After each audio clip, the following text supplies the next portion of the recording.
Hey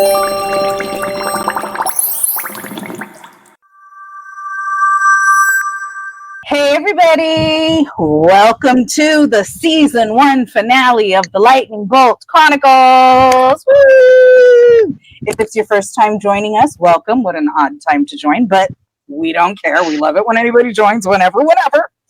If you are returning, thank you for returning, and here is the culmination of the first Chronicle in 17 parts, if you will. I'm Christina McCrary on Facebook, aka Xtina McCrazy on TikTok and Instagram. To find all things McCrazy, including this podcast, 2 other podcasts that I do, merch, interviews, all the good stuff, go to my milkshake. This link right here will take you there, msha.ke/Xtina McCrazy. Yes, that is my milkshake. No, I do not want the boys in the yard. Beautiful co-host, please introduce yourself. Hi, magical friends. I'm kind of sad that this is the last one for now, our season finale, but I'm shocked also that we are here. Anyway, I am your local Hufflepuff, Erica, and I'm Poodle Noodle 82 at the Instagram. No need to be sad. This was only the first book. And as you and I and true Potterhead fans know, this is the tip of the iceberg, kids. Okay. We have now finished the first book. We have watched the first movie. It is time to sum it all up. And then we're going to go on a break for a couple weeks before we get started on season 2, which is going to be the second book, Chamber of Secrets. Is it weird that every book is my favorite book? No. But not really, but really. But, you know what I mean? But your real favorite is not number 2. No, it's not. At all. But also, and we've talked about this before, Erica knows, when I read Harry Potter, I need to read it from book 1 to book 7 every single time. Yeah. Like, I can't pick up in the middle somewhere and just... like I do. Yeah. It's why it's hard for me to watch the movies, too, because I'm going to want to do the same thing. And who the hell has time to sit down and watch 8 movies back to back? Well, you just put them on in the background. That's true. I have done that. It was on, they were having a Harry Potter marathon on Sci-Fi the holiday. And I just had it playing in the background, all the Harry Potter going on. I love how even though we have the movies and even though we can watch them on streaming services, like if it's on, you're like, oh, okay, I'll watch. I think my box set has been watched maybe twice, and I've had them for at least 5 years. Okay, so when I first moved to Japan, one of my birthday presents from the lovely co-host of mine, my bestie over there, was the box set on Blu-ray. And because I still have it. Explain, though, why we had to specifically find it on Blu-ray. Because for some crazy reason, like, I don't know what Japan's laws are about DVDs or however it works, because I had my set that I brought with me that I can't watch. It won't read the DVDs. And so I'm like, I don't understand what's happening. Maybe I am just, like, electronically illiterate, which... highly probable, but at least with the Blu-ray ones I could watch them, and let me tell you, they came in handy because I watched them multiple times. Because I also, one of the things I really like to do is when I am building a Lego set, I like to watch the movie that Lego set is from while I'm doing it. So I look like an absolute nerd, although I'm having such a fun time building like the night bus. And I'm like, look at the night bus. It's on screen. It's right here.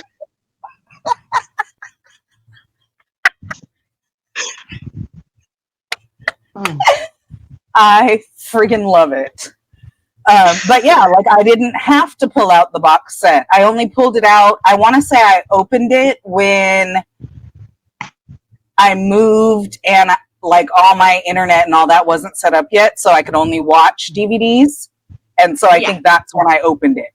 And then because other than that, like it's always either on a channel somewhere or I have HBO Max, which is where Warner Brothers lives now. So,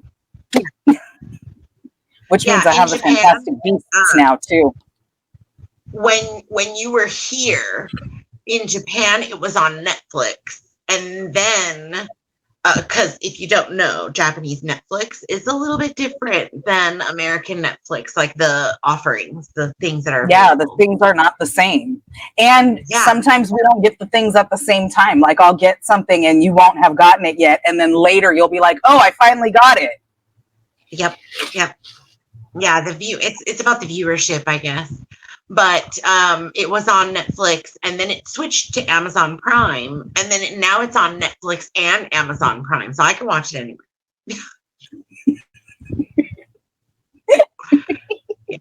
Although I don't know if this is the same in America, but in Japan, Amazon Prime is Amazon Prime Video.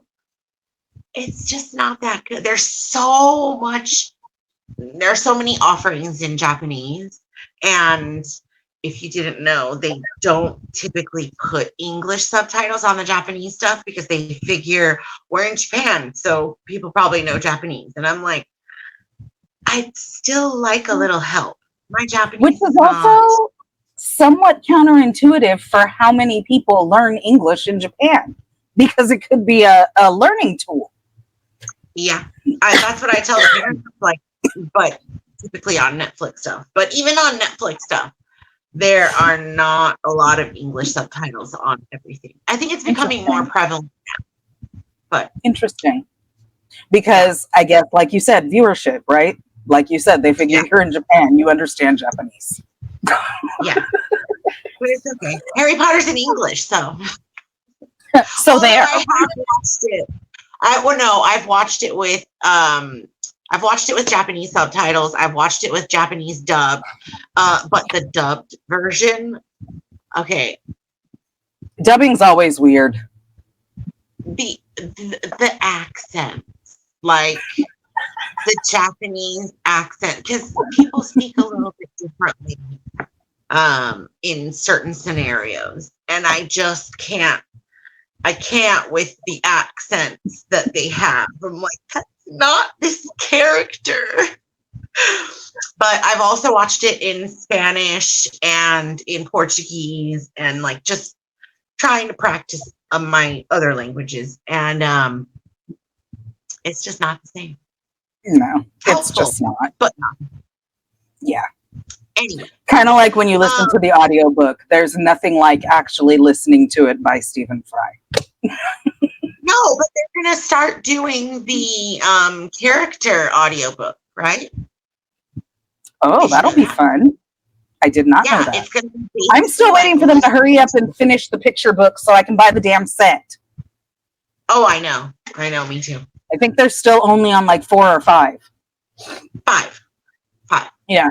Well, at least they're nearly there, but I've been waiting years. Anyway, let's get into it. Okay. The summary of the whole book. Go. Yep. Harry Potter in 1 minute. Go, Erica. I'm just kidding. Okay, Harry Potter in 1 minute. Tiny. Oh, you're gonna go for it. A little boy doesn't know anything. He finds out he's a wizard. He doesn't know anything. He goes through schooling. He still doesn't know anything. Weird things happen. He still doesn't know anything. he's in a battle and then he's still not told anything. Done. And that was only like 25 seconds. That was pretty good. There you go. Let me see. Let's see. Okay. Little boy doesn't die, leaves on a doorstep, goes off to school as a wizard, does all kinds of weird stuff, almost gets killed in the safest place except for Gringotts. The old man knows everything but tells him nothing. Everybody wins the house cup. It's over. Yay! Summer. That's the ticket. All right. That's the chapter summary. Did we miss anything, guys? Any questions? Oh my gosh.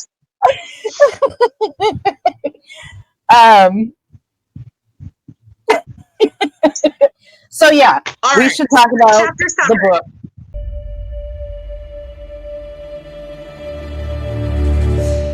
Or book summary. Let's just hit some points. All Chapter right. 1 starts. Chapter 1, that was where we met McGonagall, we met Dumbledore, we met Hagrid, we met Harry, we met the Dursleys. We find out that Harry's parents have died and he's being left with the only family he has left at 1 year old. And that's basically the first chapter. Yep. Chapter 2. Go for it. The Vanishing Glass. We find out that Harry has some interesting abilities, basically, which is that he can make glass vanish. Wait. Yeah, the vanishing glass, that's right. Basically he can make things happen. It's 10 years later.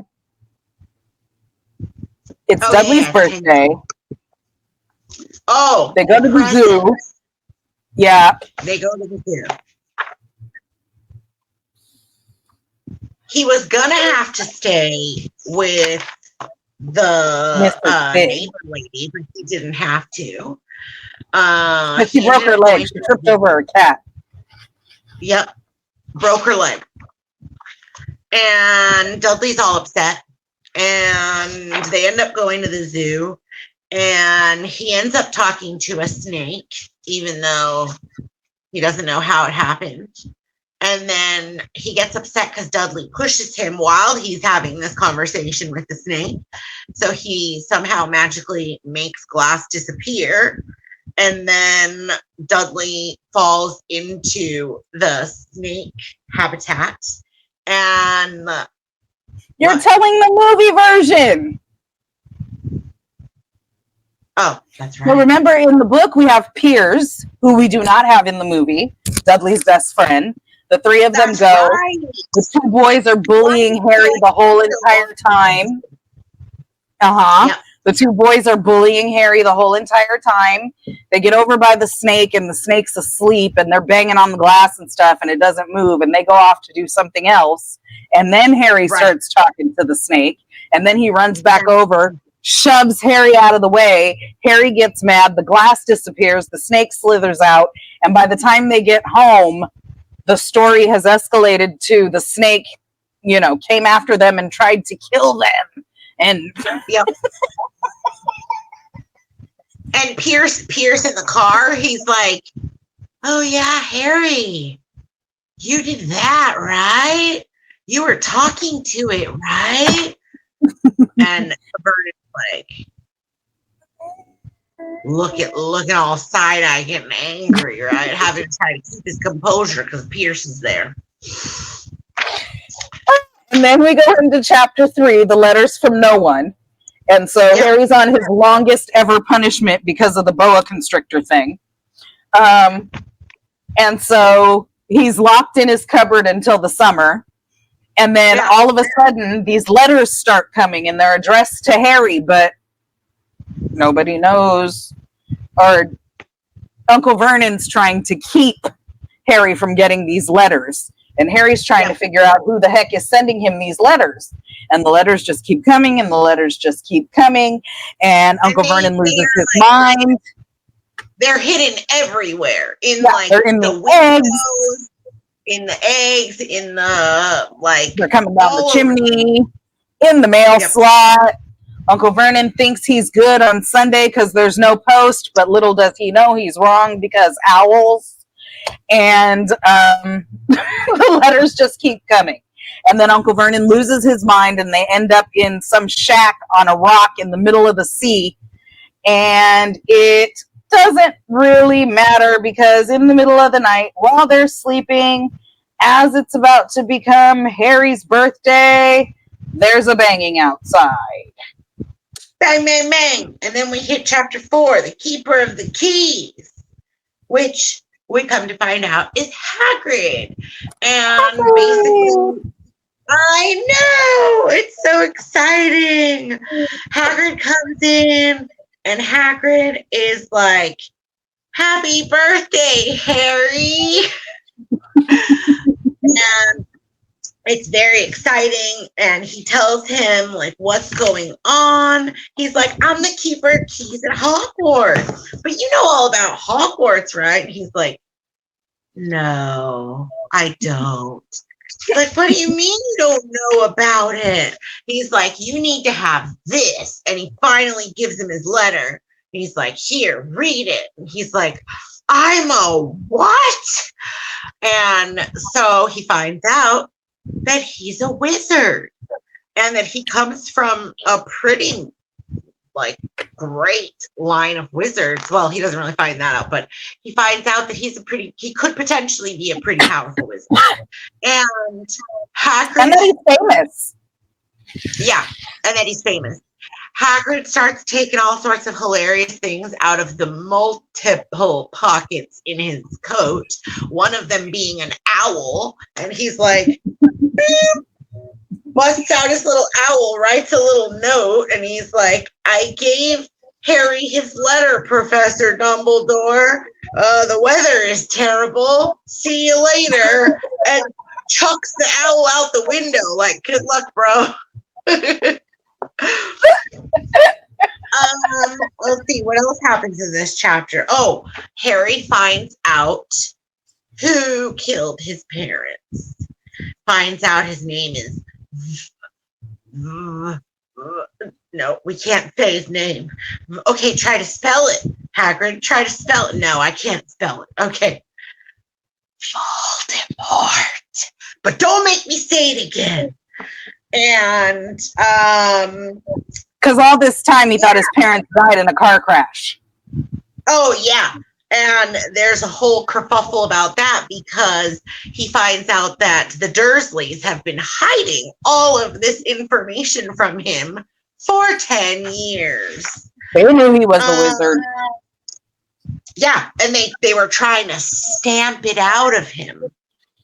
Guess that explains why he lived in a cupboard. Yep. And Uncle Vernon said, I'm not paying for some crackpot old fool to teach him magic tricks.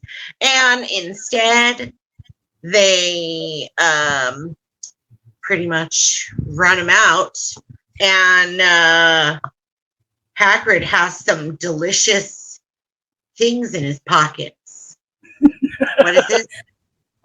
A birthday cake for Harry, some sausages. Yeah. He throws on the fire that he lights with his pink umbrella. Yeah, and then Harry gets to sleep with the coat on top of him as a blanket. And he's like, don't mind if it moves because there might be some dormice in there. In the pocket. And then he wakes up in the morning and there's like an owl dropping off a newspaper and pecking at him. And Hagrid's like, yeah, just pay him. It's in the pocket. Yeah, just pay him. Pay him some of those little coins. And then they get up and they go to Diagon Alley. Chapter 5. That's right. And he gets to see all the cool places that wizards are at. Well, first they go to the Leaky Cauldron to get in, right? And that is where he finds out for the first time that he is super, super famous because everybody's like, Harry Potter! Like, if it's like, I don't know, who? And he finds out there's a ministry of magic, and they talk about dragons. And Harry has a list, and he's like, can I get all this stuff in London? And Hagrid's like, you can if you know where to go. Yep. And so they go to Diagon Alley. They go to Gringotts. He sees goblins for the first time. And they go to an interesting, they go to two different vaults. And one of them is a very important vault that I guess was being rented out by Hogwarts, by Dumbledore. And then they go to Harry's, and he finds out that he is loaded, massively loaded, right? And then so he goes shopping for all of his school supplies. And then Hagrid buys him his first ever birthday present. Well, that he remembers. An owl, and he names her Hedwig. And then it's time to go back to the Dursleys for another, month or so? Yeah. Yeah. He went to Ollivander's, he got his wand, he gets all of his stuff, and then he has to go back to the Dursleys for a month. He looks up and Hagrid is gone. It's basically like they're just ignoring him for the most part. Yeah, now we're in chapter 6.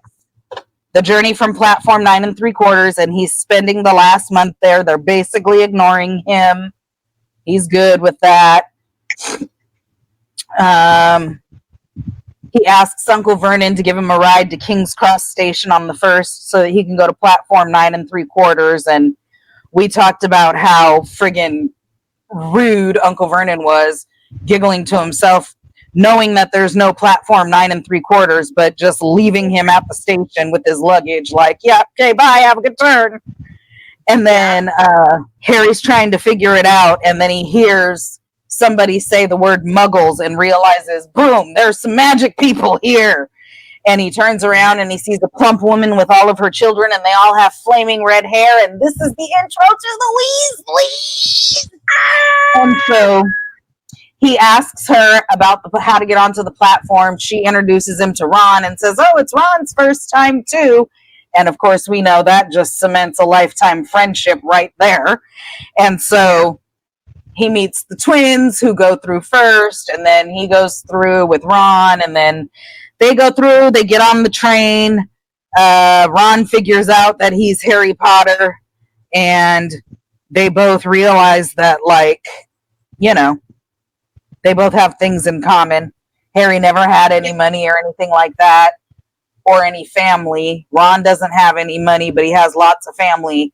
Ron's always lived in the magical world. Harry lived in the muggle world. So they just become fast friends and immediately ask each other all the questions they want to ask about stuff that you can't normally ask people. Yeah. And then Harry buys every single candy and goodie on the trolley cart, and they pig out. And he has his first chocolate frog where he gets a Dumbledore card. And then they try every flavor beans, and then Hermione comes in looking for Neville's frog, and she's Little Miss Bossy Pants, and Ron can't stand her immediately from the first meeting.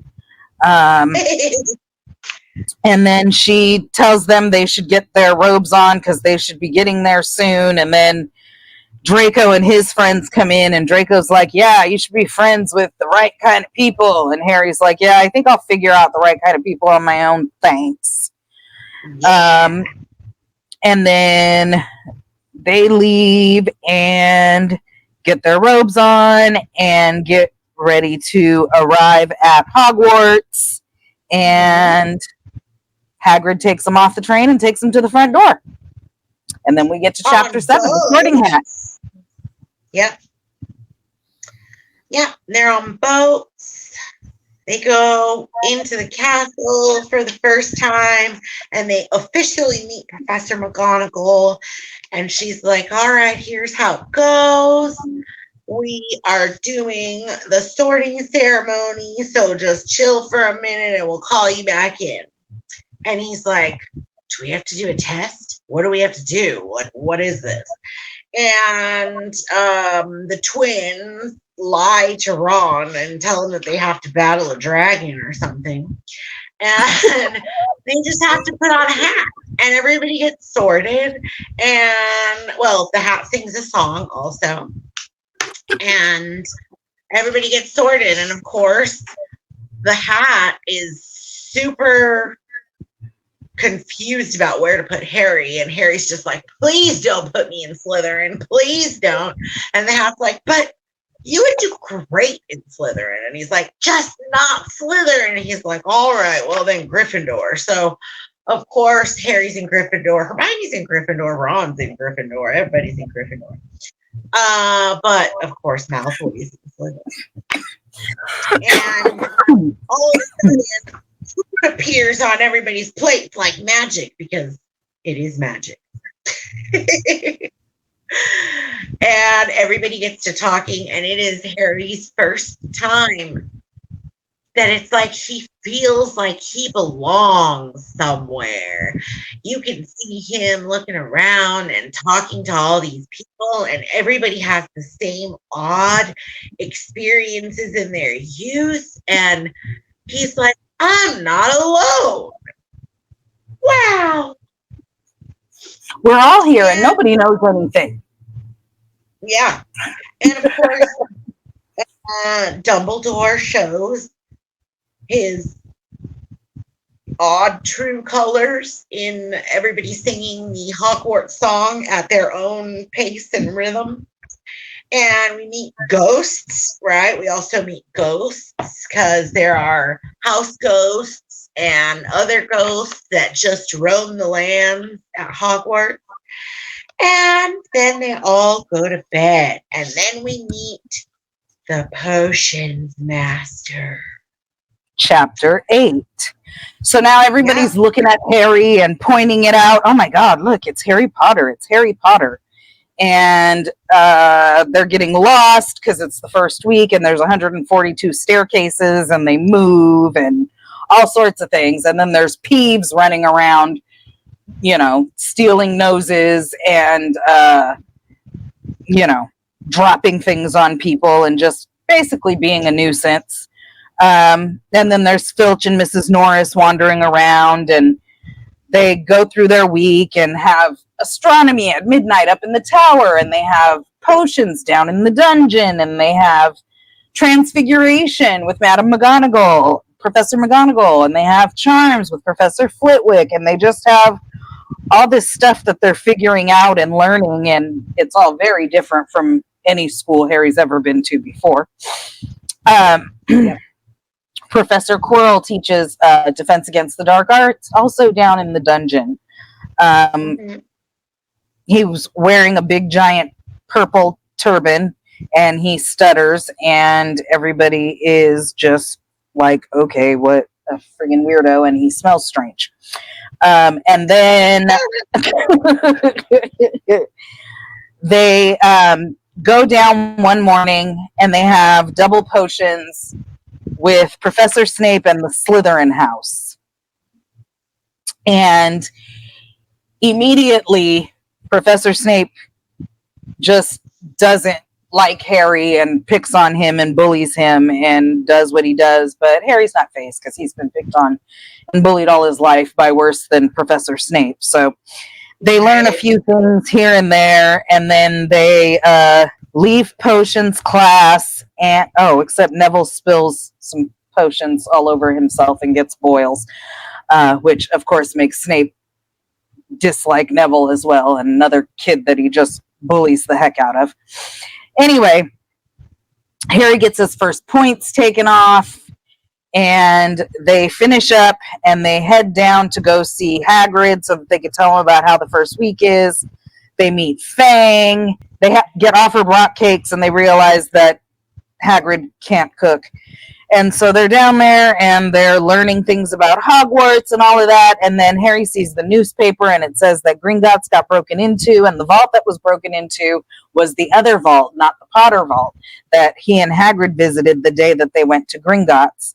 And as Harry and Ron walk back to the castle for dinner, Harry's kind of trying to figure out, like, what's going on, what was in the package, and what did Harry collect, and what does Hagrid know about Snape that he's not telling Harry. Bum, bum, bum.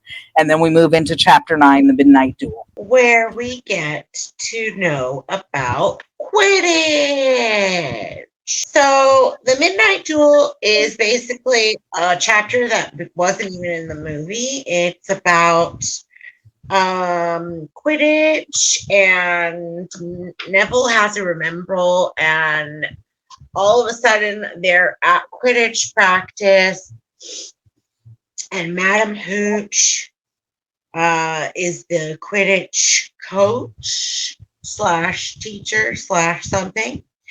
And Neville, like, they're all learning how to fly for the first time. Well, some of them for the first time.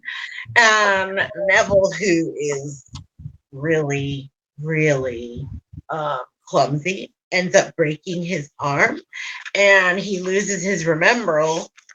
And Harry gets it when Draco takes it away and throws it, and then Harry goes and grabs it, and Professor McGonagall's like, oh, you're going to be on the Quidditch team now.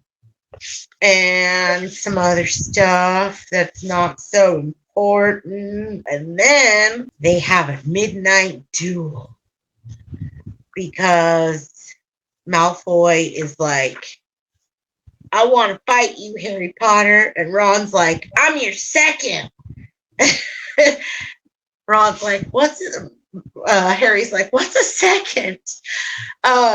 And so they say that they're going to fight each other. And Filch is going to catch them, but he can't catch them. And what else? So essentially, Malfoy set them up. Filch was chasing them. They ran into the door on the 3rd floor corridor and ran into the 3-headed dog. Okay. Oh, yeah. And then we get to Chapter 10, which is Halloween. And it's the next morning.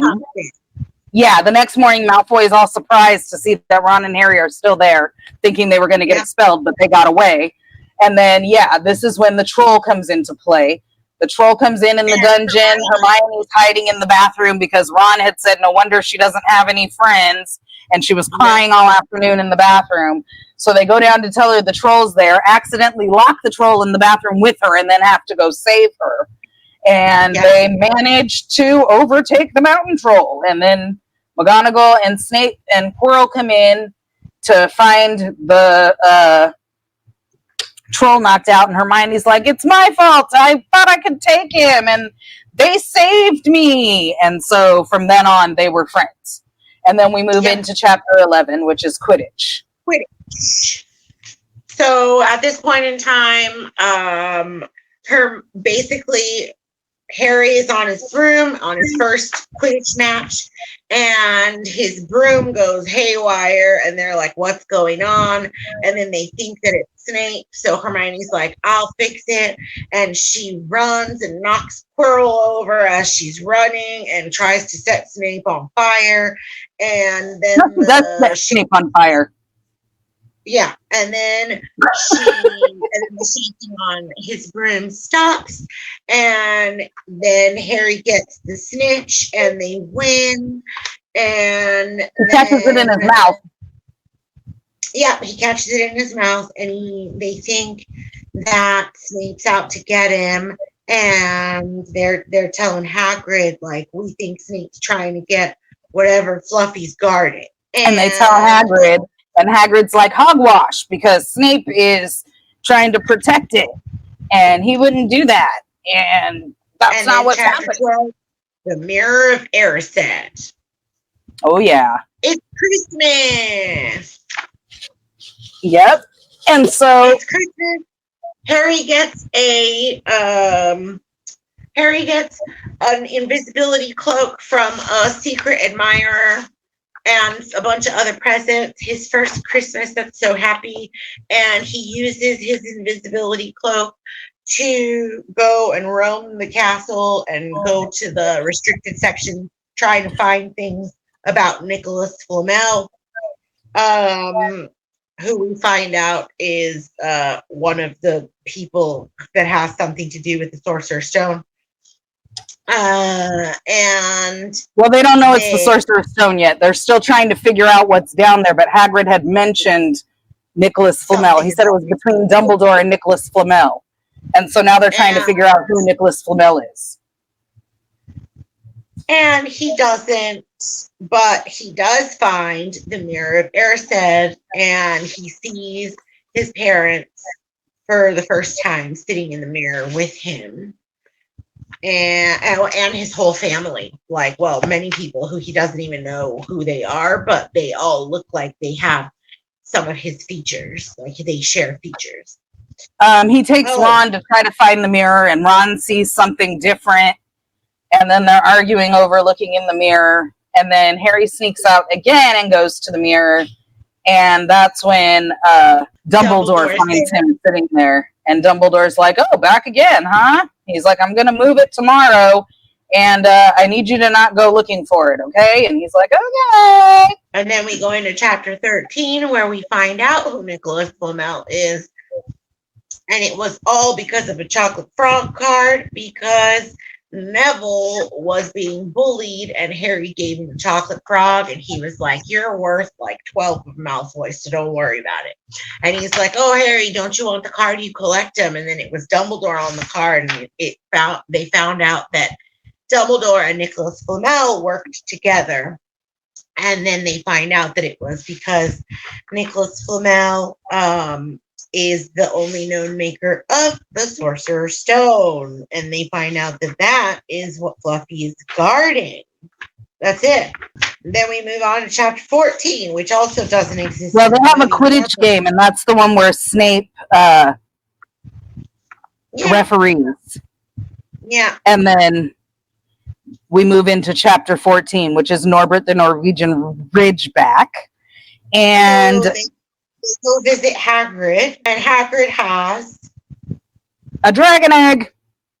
Yay! And so Hagrid hatches a dragon, and this dragon takes over his life and is shaking his house and lighting things on fire and all this stuff. And Hermione and Ron and Harry are super stressed out. And then Malfoy finds out about it, and now they're even more stressed out because it was bad enough without Malfoy knowing. But now Malfoy knows, and he says he's going to tell. And so they get in touch with Charlie, and Charlie makes arrangements for his friends to come and pick up the dragon. They sneak out at midnight under the Ron's not there because Ron got bit by the dragon while trying to help Hagrid feed it and ended up in the hospital wing. And then Malfoy finds out that they're going to sneak the dragon out, and he goes and sneaks out to tell and get them caught, but they have the invisibility cloak, and so they get the dragon away safely, and then they get super happy that they got rid of the dragon, leave the invisibility cloak at the top of the tower, come down, and Filch catches them. Yeah. And then we move into chapter 15, the Forbidden Forest. Which is detention. The kids have to go into the forest with Hagrid. And so it's Draco and Neville and Harry and Hermione and Hagrid and Fang, and they go into the forest to look for a unicorn that has been hurt. And Neville shenanigans ensue. Neville and Draco are paired up, and that's not good. That was just dumb to begin with. Draco scares the crap out of Neville, and Neville sends up red sparks, and they had to switch partners because that wasn't good. So then they're looking for the unicorn, and they find big pools of blood, which is silver. And then eventually Harry and Draco, who are now paired together, find it, and there's this hooded figure sucking its blood, and then it's chased away. It's trying to attack them. Draco runs away. It's trying to attack them, but they meet a centaur, and the centaur is protecting Harry, and the hooded figure glides away.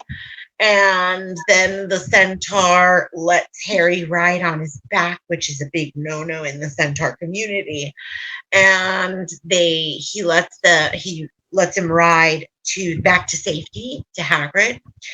And then we jump into and then he gets his invisibility cloak back at the end of the chapter. Yeah, and then they go through the trap door, which is chapter 16. And so this is where they go through all of the little protections being kept around the Sorcerer's Stone. So they have to get past Fluffy, who the secret is play music. They drop down through the trapdoor, get stuck in Devil's Snare. Which is Professor Sprouts. Yes, Professor Sprouts. Hermione figures out with some little rhyme how to get through the Devil's Snare. Then they go down, and they end up in a room with a ginormous chess set. And first is the troll, right? I thought the troll was after. Was it? Yeah. I think they do the chess set. Ron gets knocked out. They leave him there. Him and Hermione go forward, and they go through the room with the troll and end up in the room with the potions. Because they end up not having to do anything with the troll because it's already knocked out because of whoever went through the first time. No, it's the keys next. Oh, I forgot about the keys. You're right. Yeah. So the Devil's Snare, and then the room with the keys where they get on brooms and they have to catch the key to get through the door. All three of them have brooms. They corner the key. Harry catches it, go through the door. They're in a giant chess set. They each become a piece. After the keys is the troll. Oh, okay. Well, they run through a stinky room with a knocked out troll that they don't have to fight because whoever went through before them already beat the troll. Then they get to the giant chess set where they each become a piece. Ron being a knight and being high up on a horse so that he can, because, he's the wizard chess player, so he commands the whole game. They checkmate, but in order for Harry to get checkmate, Ron's piece has to get knocked out. So the queen, the white queen, knocks out Ron's piece. Ron's knocked out. They check on him after the game's over, make sure he's okay, go to the next room. Find out it's potions. The troll is next. After the chessboard, right? Sorry. Yes, after the chess. Yeah. And because in my mind, I'm like, only Harry and Hermione ran through the troll room. So it had to be after the chess. Yep. So then they run through the troll room, and then they get to the potions room, and Hermione gets all excited because she's like, oh, it's logic. And so she logically figures out how to go forward through the purple fire and back through the black fire, or vice versa. I can't remember if the purple's in front or the black's in front, but either way, one will get you through the purple, one will get you through the black. Harry tells her, take the one that's going to take you back. Go get Ron, go get Dumbledore. I'm going to go forward and hold him off until you get Dumbledore. And Harry takes the potion that's going to take him forward. He goes in, and there's somebody in the room, but it's not Snape. And it wasn't even Voldemort. It was Quirrell. And so this is the final chapter. The man with two faces. He finds out that Quirrell has been the instigator all along. And that the reason why... Voldemort lives on the back of his head. Yeah, because Voldemort was in the back of Quirrell's head, inside of his turban, all this entire year. Voldemort has been living in the back of Quirrell's head. And Voldemort's like, I want the stone, and the Mirror of Erised is in the room, and Harry Potter ends up getting the stone just by standing in front of the mirror, and he tries to lie his way out of it, saying that he sees something else. But Voldemort's like, he's lying. And then they fight. And then Quirrell can't touch him because he's basically boiling. And they fight. Well, they fight by Harry touching Quirrell and Quirrell not being able to touch Harry. For magical people with wands, like they never used the wands in this entire chapter. Like he's an adult man with a wand, and instead he's putting his hands on a kid. Where's your wand, dude? Trying to strangle him. Yeah, it's the weirdest thing ever. The most like human thing ever. And then basically Harry passes out, and then he wakes up in the hospital wing, having Dumbledore having pulled him off of where Quirrell pulled him off of Harry, and then I guess Dumbledore took care of Quirrell. We don't really know that. And then he's like, you basically defeated Voldemort. Congratulations. And I'm gonna try a Bertie Bott's every flavor bean after so long, and it's earwax flavored. And then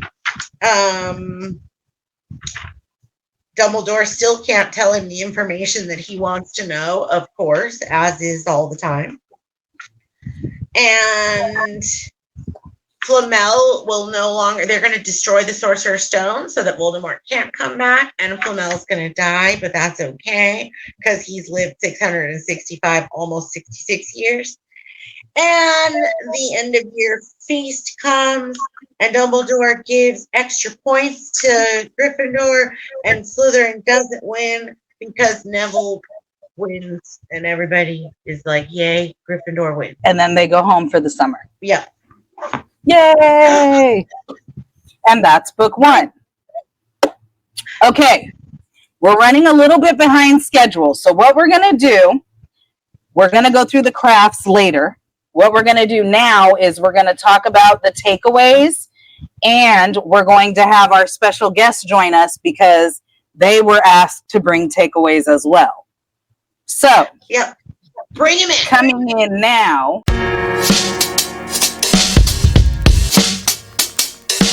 Hello. Hello, special guest. Please introduce yourself. Hi, Pablo. Sorry we're late. You guys are fine. Yeah, I'm Pablo. That's me.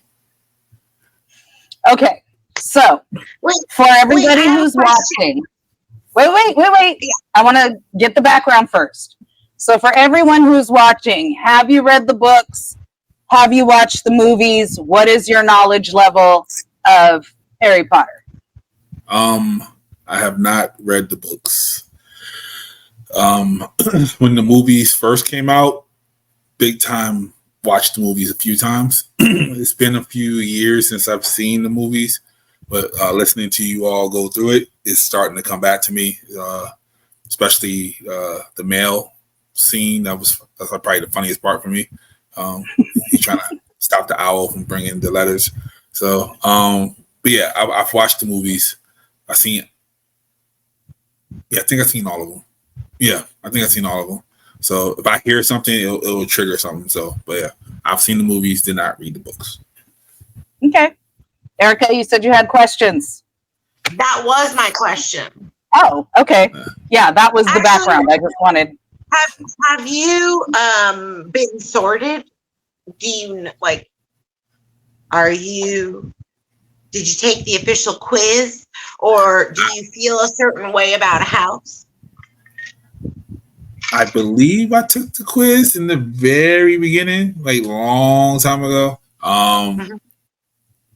I relate more to Ravenclaw. That's why I got Ravenclaw adjacent in there. So, but yeah, it's been a while. I might take the quiz again and see where I land. But yeah, I think Ravenclaw is where I should be. Okay, welcome. I just want to say I've done over like 900 episodes of podcast, and I'm like super nervous for this one. Don't be nervous. This is all fun and games. I get that, but yeah, I'm like super nervous. Well, we'll be interested to know if you do go back and do the official quiz again, if you are correct or if you end up somewhere else. I will. because sometimes you just never know. Yeah. Okay. I'll take the quiz after, and I'll let you guys know. And of course, we're fanatics, so we have wands, we have Patronuses, we have all the things. You can do all of that on the official website. You can get all of that. Okay. I actually tried to have my wand made because there are like people on Etsy or other places, some places in the UK where you can have your wand made. Problem is, my wand is redwood. Nobody make me a redwood wand. Well, you live down the street from some redwoods. You can go. Yeah, that's why I have a feeling that maybe redwoods are endangered or something, because nobody uses redwoods, but I know there's plenty of redwood trees because I've been there and seen them and drove a car through one, but nobody will make me a redwood wand. And run. You'll be okay. Closest thing you're gonna get is probably just picking up a branch off the ground if you go over there. Yep. Yeah, seriously. But I do have wands. Several that Erica made for me. Several that I made for me. Like those? Yeah, like those. Okay, so let's talk about takeaways from the first book movie.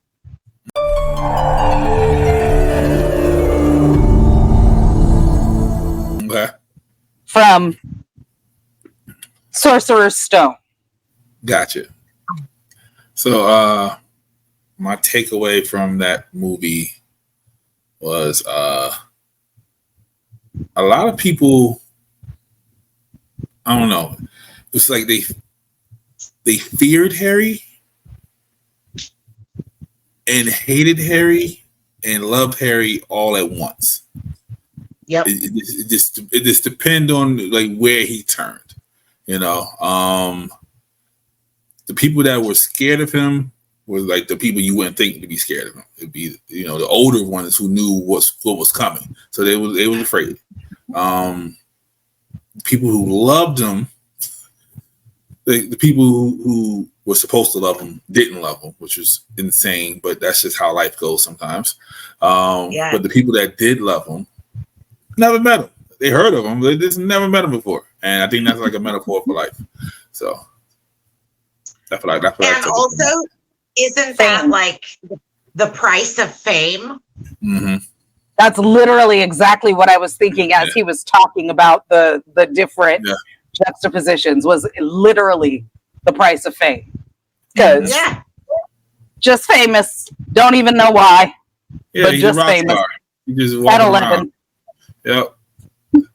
Just no, famous since he was like basically a baby. Yeah, but he didn't know until he was 11, right. And then all of a sudden he's famous, and he's like, the fudge. Yeah, it's almost like he's like. Well, why am I famous, Hagrid? Yeah, he's like Michael Jackson, but not knowing he's Michael Jackson yet. So.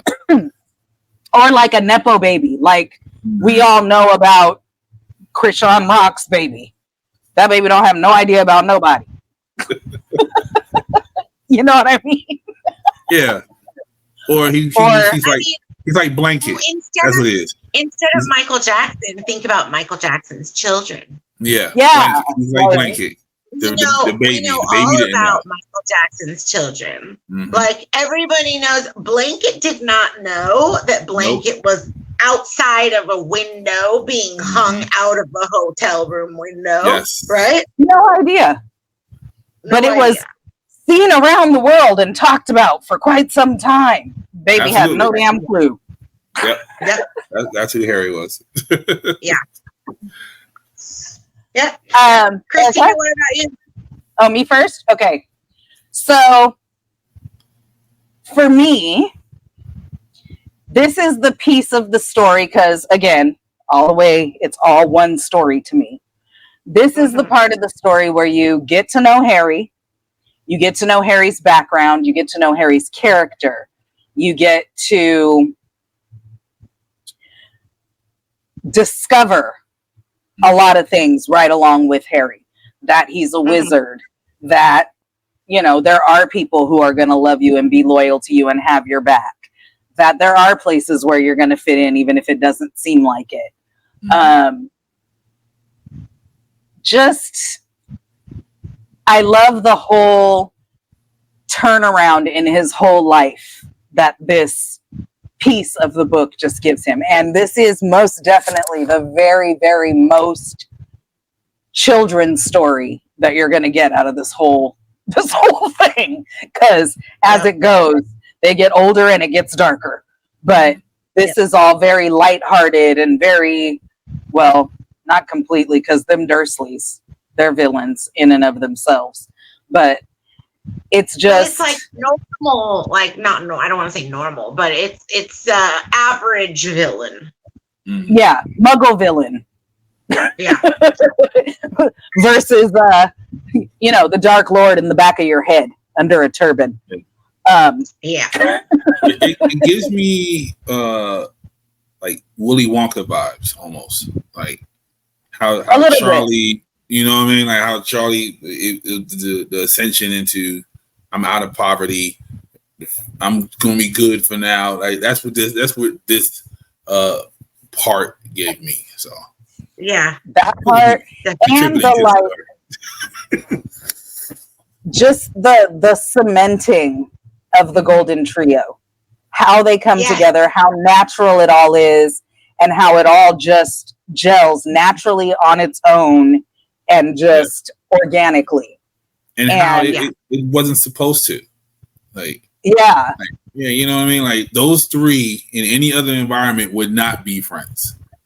No, not at all. It's like not against in the all odds they became friends. Yeah, and that's why it's so awesome because it was so organic, even in its like improbability.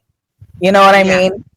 And the fact that the Golden Trio, each of them brings something different to the group that makes them a strong group. And so this is the foundation of everything that's to come later.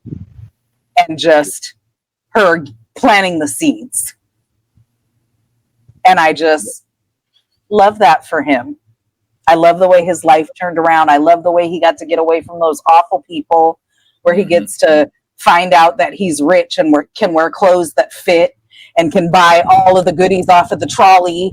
And just, it opened up so much for him, having spent 10 years living in the cupboard under the stairs. Yes. And I just love that for him. It's like a coming out, if you will. Mm-hmm. Yeah. But it also cemented the humility for him, right? Coming from those humble beginnings, not knowing what was in store, but also because of that upbringing, however difficult it was, made him who he is, so that in these more in the money and the fame and all of that, he's still humble, Harry. Humble and resilient and empathetic and caring and like just not allowing all of those other things to seep in and make him a villain, which he could have been. Yeah. Mm-hmm. He could have easily been Draco. Yeah. Easily. Yeah. Easily. Yeah. But, you know, those 10 years made him, you know, see the world differently. So, yeah. I like it. He could have easily been formed by all of the negative moments that he had in his childhood, having to deal with Dudley, having to deal with the insults, having to deal with the clothes, right? Like you said, the clothes that didn't fit him, having to deal with the malnutrition, all of that. And that could have easily kind of made him rotten or sour, but instead he just kept or like They say hurt people, or bullies were bullied. So he could have easily been like, oh, a new environment, and come in and been, well, I'm famous, and been a bully. But that wasn't his character. Yeah. He could have been like Draco and been best friends with Draco. Like Puff. Yeah. He had the opportunity, but he's better than me because I would hurt everybody after I got the money. That's fine. Everybody would have felt some type of pain. Then we would have figured it all out later. But I mean, yeah, he could have easily taken all that money and gone to a shady shop like Borgin and Burke's and like started his ascent into like basically Voldemorthood, right? He could have been looking for revenge and like unleashed dark magic all over number 4 Privet Drive. Like there's so many ways he could have gone. I kind of want to see that. I mean, they deserve it, but even the fact that he came back like every summer, like he just came home, like, no, I'm not coming home. You're not going to see me anymore. Yeah. But, you know. I mean, he tried that later, but then he found out he still had to. But we'll get to that. All right. Okay, my takeaway is extremely controversial, and I've already talked about it in the podcast before. Dumbledore. I hate Dumbledore. Yeah. I knew it. I can't. Every time I try to wrap my head around it, like, so up until now, we've only gotten through book 1, but I've gotten through the whole series. So, you know what, old man, you're wrong. Wait. Are you saying that you agree with Uncle Vernon? He's a crackpot old fool? No. Okay, here's the infuriating part, is that he's not a crackpot old fool, is that he's highly intelligent and arrogant, and like that is the part that gets me, is the fact that he is so highly intelligent and therefore is a manipulative son of a gun. He manipulates the entire. Yes, but wait. Yes, but. So we talked about this when you brought it up before. It's a love-hate thing with Albus. It has to be, though. You love him and you hate him at the same time because, yes, he is the puppet master. He is manipulating it all, but his reasoning.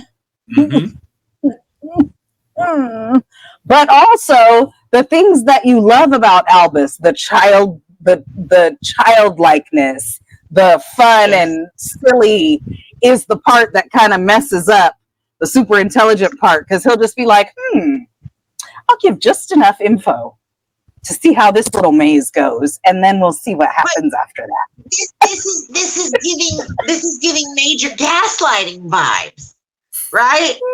Like a manipulative person who keeps you coming back for more because their charisma, their character is just wonderful. So you forgive and forget and just keep going back for more. And then or because Dumbledore knows what's going to happen and what's at stake, he's the only one that seems to remember that this kid's only 11.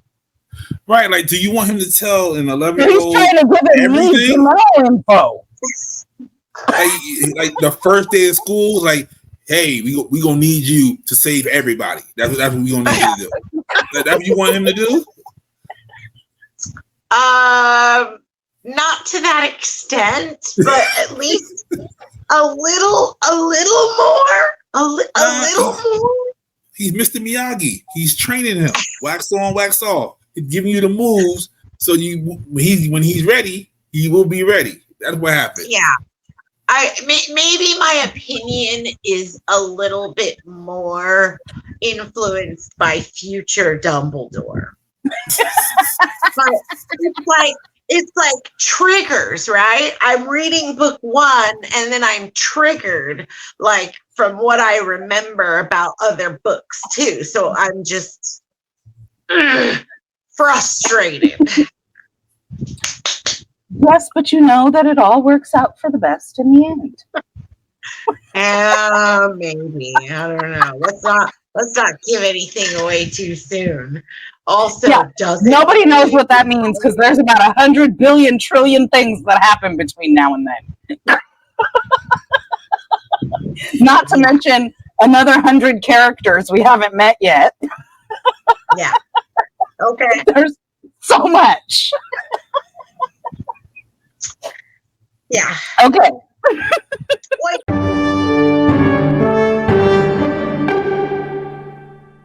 Before we go further,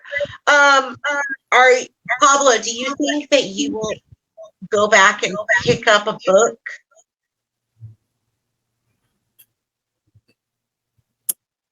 Maybe an audiobook. I'm not going to sit down and read the thick Bible that is Harry Potter. I might get the audiobook though. Still acceptable because you'll get all the details that you don't get in the movie. Yeah, because when y'all was going through it, you was like, "This chapter is not in the book," and I was like, confusion. Yeah, there's a lot of stuff in the book that's not in the movie. So, of course, one of the biggest things across the entire Harry Potter fan universe is the fact that Peeves is missing from the movies. Peeves is I don't know who such a massive character in the books. He's the poltergeist that lives at Hogwarts. Okay. And he's basically like the jester of the series. He's the jester. Okay. He's the jester. And like, he floats around blowing raspberries. He throws chalk at students while they're running to class. He's loosening floorboards on the staircases. He's dropping ink bottles on people. He's just, and he's not in the movies at all. Okay. Like, yeah, I have no clue who that was. Okay. And the crazy part is, like, if you're a fan like we are, you can go into, like, you can watch it on YouTube. They actually did cast the role, and they did like test takes and stuff like that. And the person who they cast would have been perfect. It was the guy who played Drop Dead Fred, and he would have played this because Peeves has a lot of Drop Dead Fred vibes, energy. Yeah, so he would have been perfect. And the clips that you can find online and stuff like that, and you get to see it, and we're just like, oh, why didn't you put it in? You guys recorded it, I'm looking at it. Yeah. Okay. But okay, so just to let you know, from this moment on, there is so much more deviation because the movies are only so long. They can't get all the details in the movies. So they have to drop a bunch of stuff. Like when we get to book 4, which is like my favorite book and my favorite movie. Well, it changes all the time, but for the most part, so much backstory is just completely taken out. And it's crazy too, because reading the books first and then watching the movies, there are still things that you understand in the movies that people who haven't read the books wouldn't even catch, because you know the back detail that's there, and you're like, but they didn't, like, if you didn't read the book, they should have pointed that out more. It makes no sense. Like, but yeah, there are so many things that are different in the movies versus the books. Like the whole dragon storyline in the movie is like that long. In the book, it's a whole thing. Like they're going down for weeks helping Hagrid feed the dragon until the dragon gets so big that Hagrid won't let anybody into his cabin anymore and is covered in burns. Like he's letting his gamekeeper duties go by the wayside because he's feeding. What does the dragon eat again, Erica? Like chicken blood and something? Oh, brandy and chicken blood. Yeah. No, remember it was brandy and chicken blood. And so Hagrid's got feathers and dead chickens all over the place because he's feeding this dragon. And none of that is in the movie. You just see the dragon being born, and then it says, "Oh yeah, Dumbledore got rid of the dragon, sent it to Romania," and that's the extent of it in the movie. But in the book, like for weeks, they're under absolute stress and anxiety because Hagrid's hiding this dragon and not doing a good job of it at all. Yeah. And the dragon's breathing fire, and Hermione's like, "Hagrid, you live in a wooden house." That's a valid point. It's so much more story in the book than in the movie. You see an entirely different side of Hagrid, I think. Yeah, you do. Because he totally dog moms this dragon. Totally. Okay. From like birth. Oh, he knows his mommy. And just, isn't he so cute? While he's setting the place on fire. You love who you love, you know? You love who you love. Man, I tell you. But yeah, like in the movie, that's all of about 30 seconds. Yep. And then it's done. Interesting. Okay.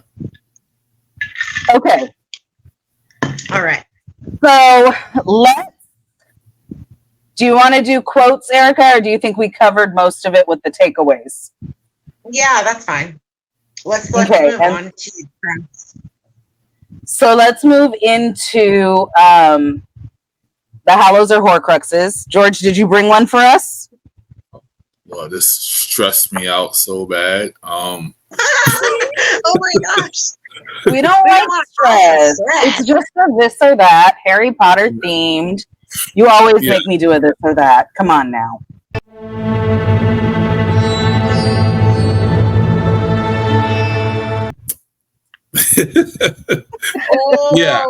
I think I got one.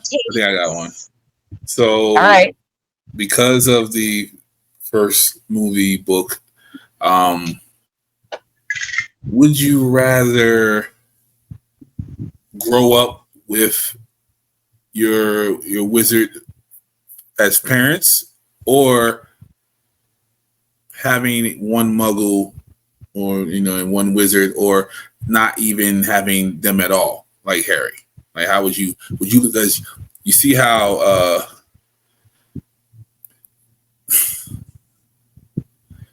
Draco, he grew up with, what I'm saying, and then as opposed to Harry.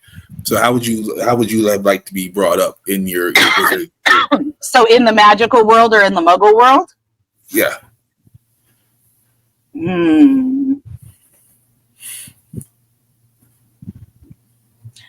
I mean, I want to say magical world hands down. Mm-hmm. Yeah. Sure. Just cause. But it's funny though, because like if you grow up like Harry, then you know both worlds. It's kind of like being bilingual. Mm-hmm. That's what I was gonna say. But then like Hermione. Well, look at Arthur Weasley, right? He's like, what's a rubber duck? Right? No. Like, what exactly is the function of a rubber duck? That's why that was funny. What is the function of a rubber duck? There is no function. That's why it's funny. Fascination with plugs and electricity and battery. All kinds of other stuff. Batteries. Mm-hmm. Yeah. Or like the subway system, right? But if you grow up in the Muggle world, then you know both. Mm-hmm. Okay. And so I kind of like that idea too. That's why I said I want to say magical world hands down, but I feel like there's some value in also knowing the Muggle world and being able to go back and forth between the two. Yeah, I think I would want to be well-rounded. I don't want more one or the other. I'd rather have the best of both worlds. So I know how to solve this problem. You grow up like Seamus. My dad's a muggle. Mom's a witch. So if you grow up with one parent who's a witch or wizard and one parent who's a muggle, you'll know both worlds. This is true. Okay. There This you go. is true. Very true. Go.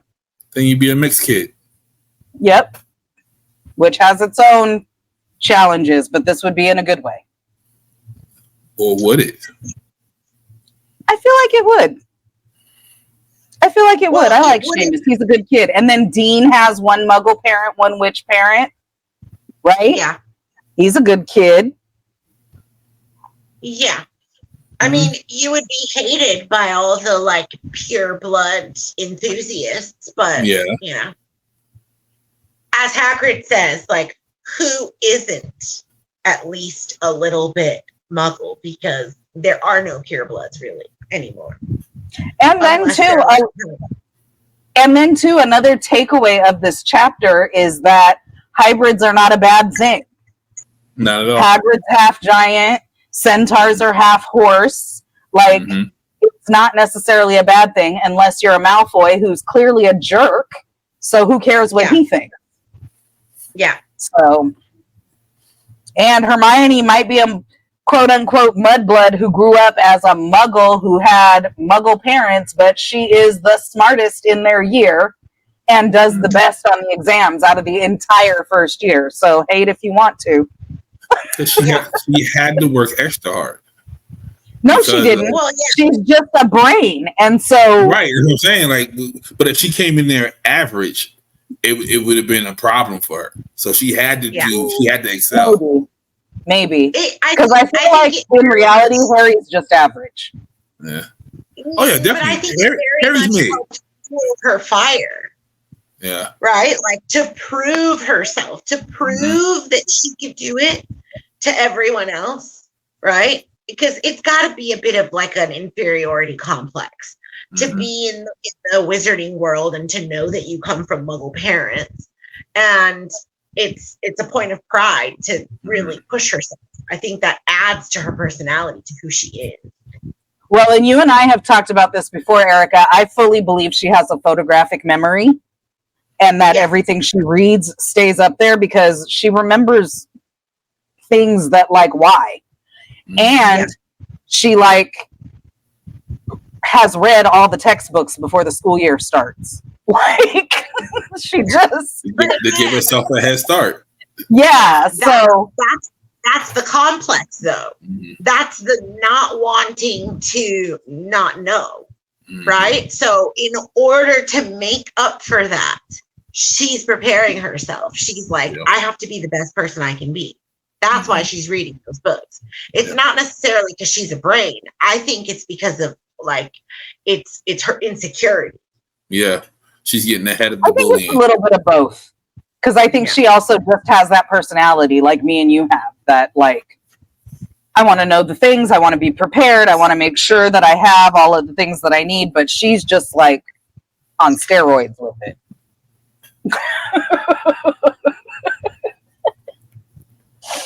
All right. That was a good this or that, George. Thank you for that. I'm trying. All right.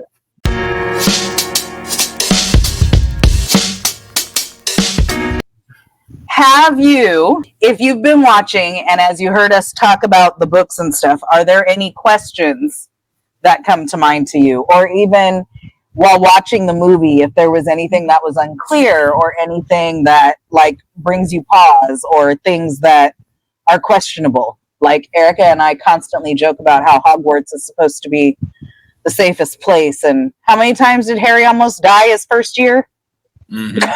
Just the first year? Definitely. Neville falling off the broom. Nobody stopping it with a wand.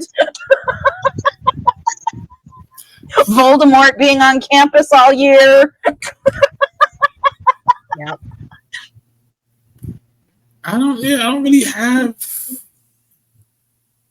questions except why Harry was so nice. That's it. Why was Harry so nice? But humble beginnings. Yeah. He knows the feeling of being bullied, and he doesn't want other people to feel that.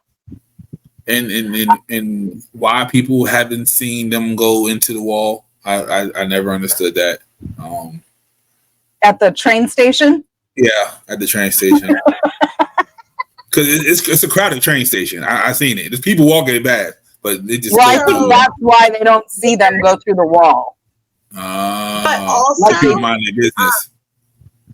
They kind of, they're supposed to like lean on it and like just chill and be like. So in the movie when they're running directly into the wall like crazy people. Yeah, they don't necessarily do that in the book. The book, it's more like so sometimes they'll tell them like just chillax, just like be right by it, and then just melt into it basically. Gotcha. But also we come to find out in the future that there are what's called like muggle repelling charms and things like that. Other kinds of charms that like make regular people or non-magic people kind of not be able to pay attention or fully grasp what they're seeing. Okay. Yeah, I always wonder because they just in the movie they just like running into a wall like they have no sense in their head. So I was like, well, and in the book they kind of like it's super crowded. So as crowds are going by, they kind of like a couple at a time, real quick, and kind of slip through. And then it will tell you too, like when they're coming back, there's a guard on the inside watching and like having them go out a few at a time and just kind of mingle into the crowded station so that they're not super obvious. See, I'm nosy. I would have saw that. You may have. I will say though, George, I made a guess with you and made you think you were crazy. Yeah, exactly. Like I saw somebody running the wall. They know you didn't. You ain't see nobody. You this is an excellent segue into next season. Oh yeah. Oh yeah. You might have a little more insight next season. Okay. My mind is playing tricks on me. Dun, dun, dun, dun, dun, dun, dun, dun. I love it. Okay. So George, have you been watching our episodes? Have you seen Erica's beautiful magical crafts that she does? I've seen a couple of them. I haven't seen all of them. I've seen a couple of them. All right.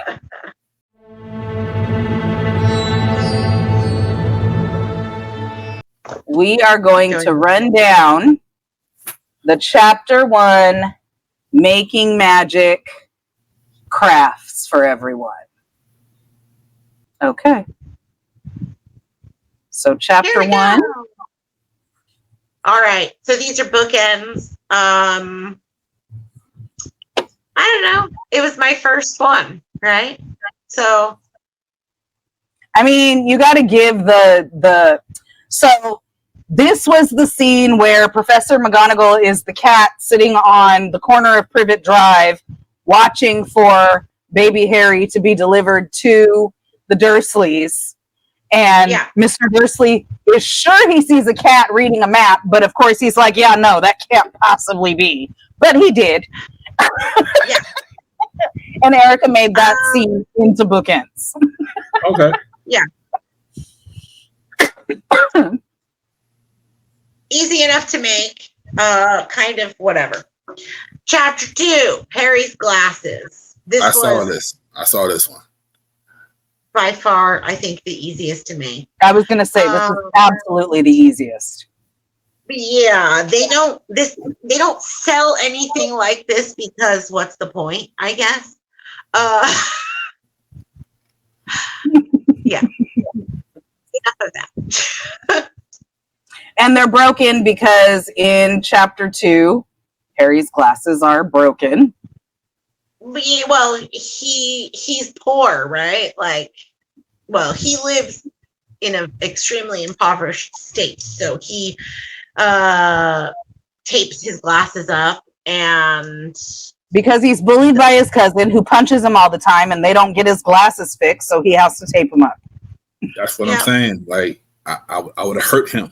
Like, as soon as I found out I can do stuff, he would have caught something. That's all I'm saying. He's not allowed to do magic outside of school. I get that. I'm like, y'all might understand. Okay.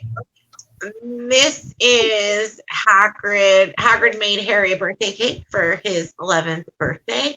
And I really, really like this one simply for the fact that I made it into like a little box where you can put stuff in. So I like the accessibility aspect of this where you can use it on a daily basis. I like merch that you can use a lot, not just keep on a shelf, which is funny because there are shelves full of stuff that I do nothing with back there. This is a book versus movie craft where this craft is in the books and not the movies. In the movies, the letters from Hogwarts only come from the chimney, right? And through the door, through the mail slot and delivered to the mail. But in the book, they're actually in the eggs, which is so cool, right? And freaks out Aunt Petunia. Yeah, that's the best part. Like, mess with the muggles. There's also, there is a deleted scene where they show her opening the eggs and there's letters inside. It's not in the movie, but it is a deleted scene. It does exist. Okay.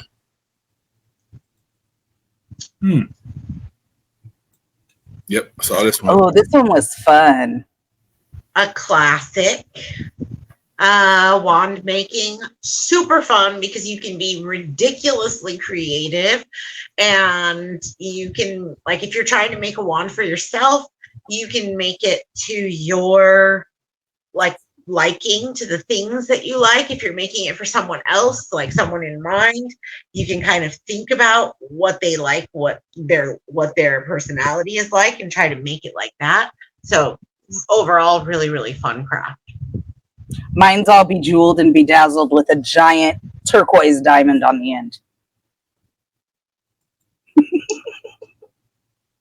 And then this one, this is like very whatever for me. This one was super easy too. Yeah, but I think that's the reason why it's very whatever for me, because it's just ping pong balls and like those, what's it called, balls, the bouncy balls. Yeah, and I didn't even use ping pong balls. I just used all bouncy balls. Yeah, but it's magical gum. Okay. This one, I think quite a few people like this one. So the big one is the original merchandise from like literally 20 years ago. And the little one is the replica that I made. And it was so easy to make, but really nice finish. So like the bang for the buck, or like the putting the effort into it, it really paid off in this craft. And this was the first in the series of ornaments. Yes. Because as she made crafts, if she made them into ornament, yes, she still has her Christmas tree up because she puts the ornaments on the tree and takes pictures of them on the tree, and they're so cute on the tree. Oh. Yeah, I would redo this. I would definitely redo this. Okay, this is not give yourself feedback, okay? For me, we're going back through my crafts. I know. Okay, so this is the potion ingredients when we find out more about potions class and more about all the different things that are required to make potions. And those are the potions. This was cute.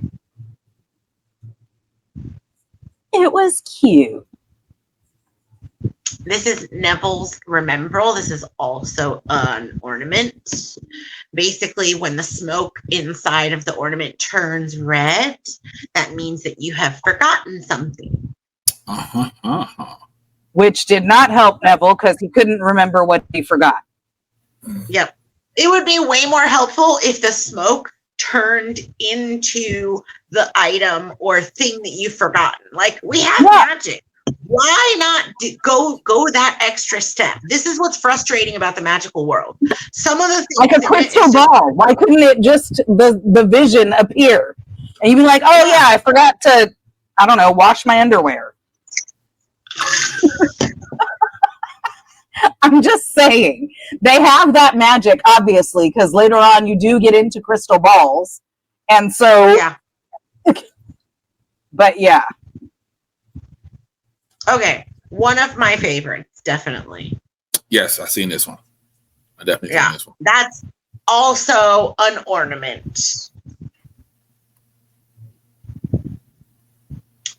I did end up stabbing it with a little loopy thing to make it into an ornament. These, I made a couple of different sets of books, and this set was the Quidditch Through the Ages books. In what I really liked about it was that it's in different languages. So, because this is actual stuff that exists in the world that you can buy. The one on the far right is like the Thai one, and in the middle is the Portuguese one. And I just like the fact that you could have little ornament books hanging from your tree.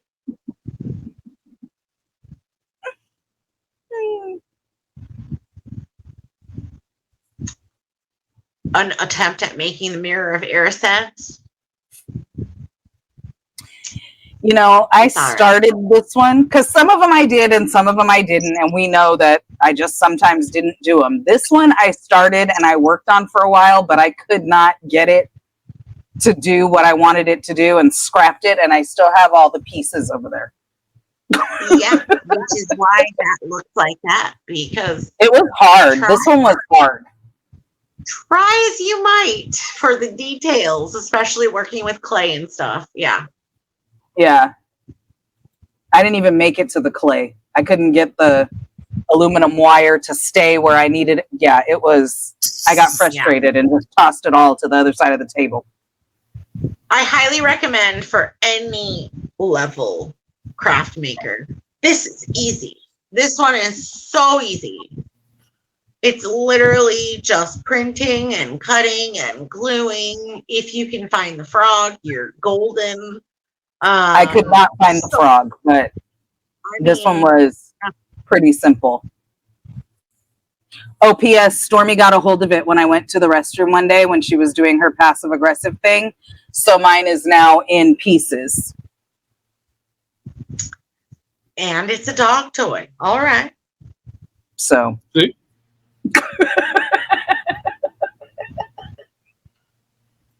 All right. Another set of books. The one, well, okay, so what I really like about these is that it has a little burnt end and then like a little dragon clawing on the front of the book. I liked that. I enjoyed that. The books are super easy to make as well. Again, what I really intended for these crafts is affordable Harry Potter stuff for people who cannot buy, who like the regular merch is just not accessible because it's so way overpriced. Yeah. And like sometimes even the craftsmanship on the official merch is a little bit lacking for the price tag. And you have to be careful too, because some stuff is not licensed. And so you might like it and get it and whatever, and then it ends up being something that's cheapy because it's not licensed either. Yeah. So I did this one, but I didn't make mine ornaments. Mine are sitting over on the shelf underneath my TV, and I even did little burnt end on this one. It's a cute detail. It is. Oh, this was so easy. And like, I feel like, again, for the level of effort you have to put into it and then for what you get out of it, I think it's really nice because it's something that does not exist. I don't know. I've never seen any official merch that's like unicorn blood. And it's just cute, I think. Simple and easy to make.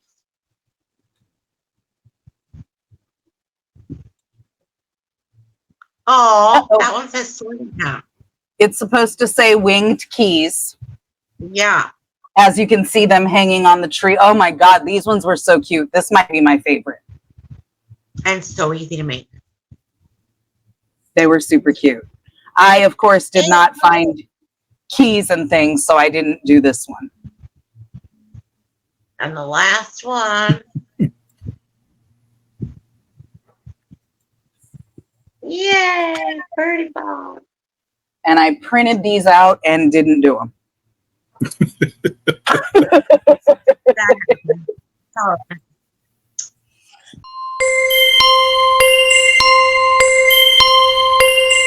And now, Erica. Yeah. All right, everybody. So we have a special giveaway. We would like to give you some of these crafts. Not all of them, because some of them I do not find acceptable to give away. It's kind of like I would not. I don't find the quality acceptable, so I'm not going to give them away. So only the ones that I deem to be super cute or like worthy of being given away. Anyway, we're going to select randomly winners to receive some of this year's Making Magic crafts. So in order to enter, like the post, subscribe to our YouTube channel, tag a friend. Yeah, easy peasy, right? And then we will, as she said, select random winners and get in touch with you to send you your acceptable crafts. Do they get to choose which acceptable craft? Or is it the random craft? Okay. Random. Everything is random. Gotcha. Okay. So the craft will be chosen randomly, as will the name. Gotcha. Yeah. So then we'll get in contact with you and let you know what you've won, and then you can let us know where we can send it to you. And of course, we'll post who the winners are and what they won and all of that good stuff. Yeah. Yay. Sounds good to me. Good luck.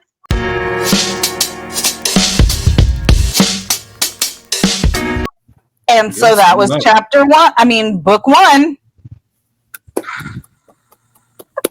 We have finished our first book. I'm proud of us. I'm proud of y'all too. It was fun. It was so fun. I know. And it's just going to get so much crazier. Because like I said, this is the one true children's book in this whole series. Because even the second one, the things that happen can be a little scary for littler kids, I think. Mm-hmm. Yeah, I'm shocked to find out, like, when very young kids are reading these books or watching the movies. Like, some parents like to read the books with the kids if the kids can't really, like, read really well yet. And I'm like, wow, are you sure you don't want to? Like, I was going to ask you guys that. Sorry? I was going to ask you guys that. Like, are these classified as children's books? Yeah. Yes. But I think later on, do they classify some of the later ones as young adult? Or is it all just classified as children? Oh, I don't know, actually. Because the thing is, every single book is another year. So in the first book, he's 11. Mm-hmm. In the second book, he's 12. So when you start getting into like the 5th and 6th book, they're 15, 16 years old. And what they've already gone through at age 11 is nothing compared to what they're then going through at 15, 16, and then book 7 when they're 17, which in the wizarding world is an adult. You're of age when you're 17. Right. Yeah. So I think I love that the way the books are written, literally each one is the next year. So you literally are going through school with Harry, like growing up with him. But think about the time when you between 11 and 17. That's a big life-changing, part of your life there. So it gets those later books, I think, are probably a little scary for younger kids. Yeah, I can see the following, because literally kids were reading it at 11 and they grew up with them. I was even watching the I guess the 20-year anniversary, whatever it was, where they all got together and started talking about it. The emotion that they all was going through, like, I get it, because they all grew up together on the set. Like, so. Did y'all watch the they TV were show? 11-year-old kids when they started. Yeah. Did y'all see the TV show they had? What TV show? They had a TV show. It was only like one season though. It was like it was the different houses and it was answering questions and all that. Oh yeah. We watched it together, Erica. Remember? It was like the house competition or something. Yeah, that thing. Oh, for sure. Yeah, we watched it together. Yeah. I didn't like how it ended, but it was cool though. Right. And then I don't know what's going to happen with the TV show that's supposed to be coming, because it's got a writer and a director already. All right. Yeah, but I'm wondering how it's going to go, because now they're getting that pushback of people not wanting to give She Who Must Not Be Named any more money. And I think Warner Brothers is trying to buy the rights or something, because She Who Must Not Be Named.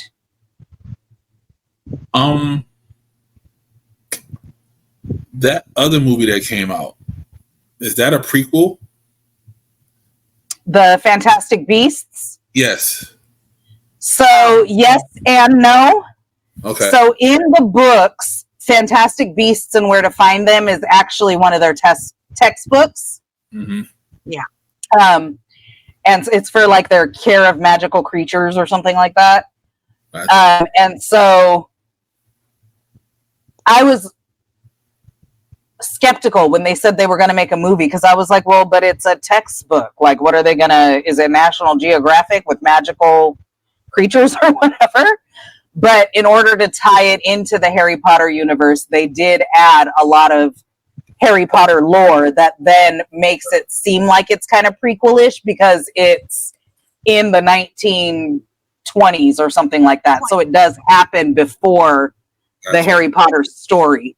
But a lot of those characters and stuff like that are ones that you recognize from the Harry Potter world. And events that happen too are events that had been talked about as past events in the Harry Potter books. At that time, in the movies, Dumbledore is a teacher at Hogwarts, and so is McGonagall.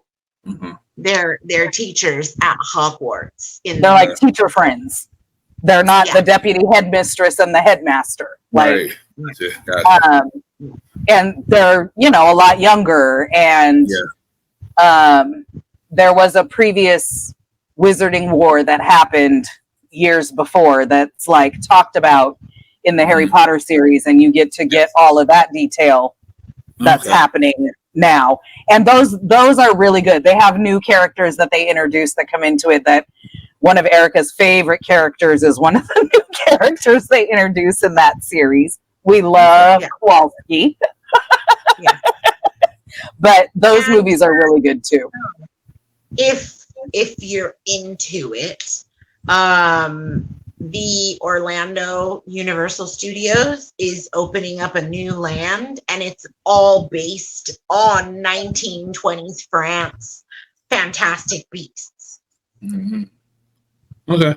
Like the whole. Weren't they supposed to do something about a movie with Harry's dad? Did that fall by the wayside? I thought I saw that. With Harry's dad? Yeah, it was like that one I haven't heard about. That's what I thought Fantastic Beasts was. I thought that was the one they had talked about doing it with his dad and showing what happened to him all the way up until his demise. Oh yeah, no, that would have been something different. Okay. But I don't recall hearing about that one. But no, Fantastic Beasts is now there's a lot of like AI made up stuff that's going around, like series that spin-offs that we would love to see as fans, but just like AI marketing. Like the story of the Marauders or the I love that. Or the Black Family or all of that kind of stuff. Yeah, a lot of stuff that it would be cool to to see, but isn't really a thing. Yeah. Yeah. But yeah, the Fantastic Beasts, it ties all in, and that's when you learn that there's wizarding schools in the US. And a Ministry of Magic in the US. Yep. And so you get to see the different ministries in the different countries. The one in France, the one in America. You learn that Americans call Muggles no mages because America, no magic, so they call them no match. Yeah, the terminology is different. That's so creative, and so they play on that a little bit. So you got this English guy, Newt Scamander. He's the one who wrote the book Fantastic Beasts and Where to Find Them, and so it's kind of him researching that book and what happens and all of that. But him coming to America and them doing the UK versus US wording for stuff. And she's like, you did magic in front of a no-mage. And he's like, a no-mage? And she's like, non-magic people. And he's like, oh, we call those Muggles. But yeah, those are really cute movies too. Me and Erica watched them, I want to say, 3 times each when I was there the last time I was in Japan. Yeah. Yeah. Yeah. Okay. All right. Good episode. Good season finale. Remember, guys, we're going to take a break, but we'll keep dropping content. And we will be back in September to start book 2. Special guest. That's a nice Tell them where to find you. Do your outro. Oh. Hey, everybody. What's going on? This is your boy Pablo, a.k.a. Norman Taper Grandson, a.k.a. the Bearded Wonder, a.k.a. the Pod Boss. Mr. More AKAs in HBCU. Pinkies up. CEO of this thing of ours, SMG. Thank y'all for having me. I appreciate it. Super nervous, but I hung in there. You didn't ask me too much craziness. Y'all missed the question. I was prepared. That was the one I was prepared for. The first question y'all gave me, but it's okay. Okay. What question did we miss? My favorite character. Oh, tell us. Oh, Draco. Really? Yeah, because I see myself in him. He wasn't really the bully. He was forced to be the bully by his bully dad. So he was just doing things that someone was telling him to do. And he loved him so much, he couldn't tell him no. And Christina, you know my life. I do certain things because I love people and I can't tell them no. So I see a lot of myself in Draco. Interesting. Yep. Interesting. Okay. I can see that, especially later on when you start to get a little more insight into Draco. Because in this book, they didn't get a lot of insight. They just got a lot of his jerkiness. He just a bully here. Interesting. Okay. Erica, tell the people where to find you. I'm Poodle Noodle 82. At Instagram. the Instagram place. Thank you, Pablo, for joining us. Thank you, everybody, for coming. Absolutely. We'll be having you again. And never be nervous. Harry Potter is fun. It is our fun place. Yeah. As always, thank you, everyone, for joining us. We hope to see you for season 2 as we dig even deeper into the world of Harry Potter. As always, I am Christina McCrary on Facebook, aka Xtina McCrazy on TikTok and Instagram. You can find all things McCrazy, including this podcast and 2 other podcasts, merch, all kinds of fun stuff at this link right here, msha.ke/Xtina McCrazy. Yes, that is my milkshake. No, I don't want the boys in the yard. Go ahead and check it out, but don't hang around too long. Hey, we'll see you guys in September.